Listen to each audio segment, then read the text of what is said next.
he's continuing conversations with crypto developers. Originally, it was with Dogecoin developers, but here he brings Bitcoin back up, saying he talked to North American Bitcoin miners, suggesting that they had a discussion around environmental sustainability, environmental impact. What the hell? What is the word? Remind me. Energy efficiency. Sure. And that had a small positive impact on the price of Bitcoin, but it was verified by MicroStrategy CEO Michael Saylor. He followed up Musk's tweet saying he had hosted a meeting between the Tesla CEO and some Bitcoin miners that led to the formation of the Bitcoin Mining Council, which will promote sustainability. But here's the thing. Bitcoin mining is not a U.S. exclusive. And I don't know how many groups they have from different regions that are going to be a part of this council. But it's going to be tough to control what every different party is doing. You may have the most environmentally friendly type of mining happening in one region, and then somewhere else you have an operation that's 100x the size that ain't doing things like that. So it's a squirrely one, but just him saying that, oh, I'm still chatting about it is fuel for some of these people. I think you have to keep your decisions about and thoughts about all of this totally separate from him.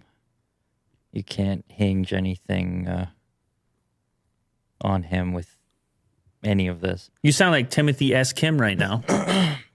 Good guy, I heard. Yeah, No, it's just, but that goes for anything, right? Wasn't there a huge, because the whole thing was whether or not buying the dip, wasn't there a huge quantity that did move during that period? Oh, here you want to go deep? Vin wants to go deeper. And then but that's a type this is going on, and then wasn't it yesterday? It was something Goldman Sachs. They're viewing it as a the heck of a point you made there, Vin. Yes, of course. Imagine this, okay? Hypothetical, okay? All right, let's do it. Everyone knows LeBron has a contract with Nike. LeBron? Yeah. Everyone knows LeBron has a contract with Nike. What if one day LeBron tweeted out, everyone stop buying Nike shoes randomly?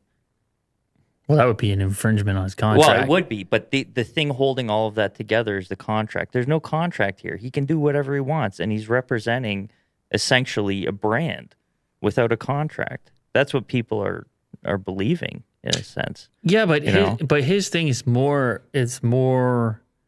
vague. It's more open-ended in the sense that it's not just like when he whatever criticism took place around energy efficiency relating to Bitcoin dipped the whole crypto market, not just the one brand.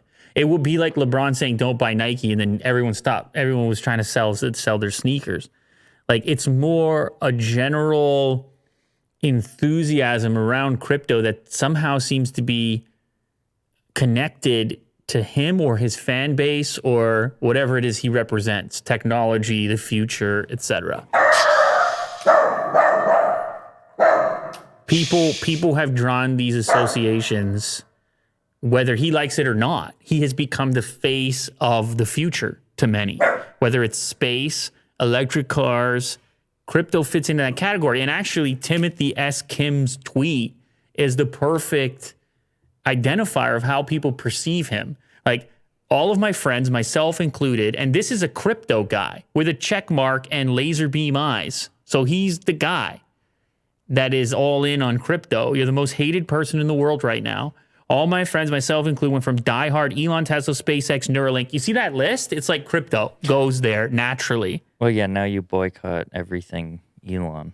Well, if that's the from his that's what he's saying. Yeah. That's what he's saying. I'd love to see a survey or poll on approval rating. Yeah, an Elon approval rating.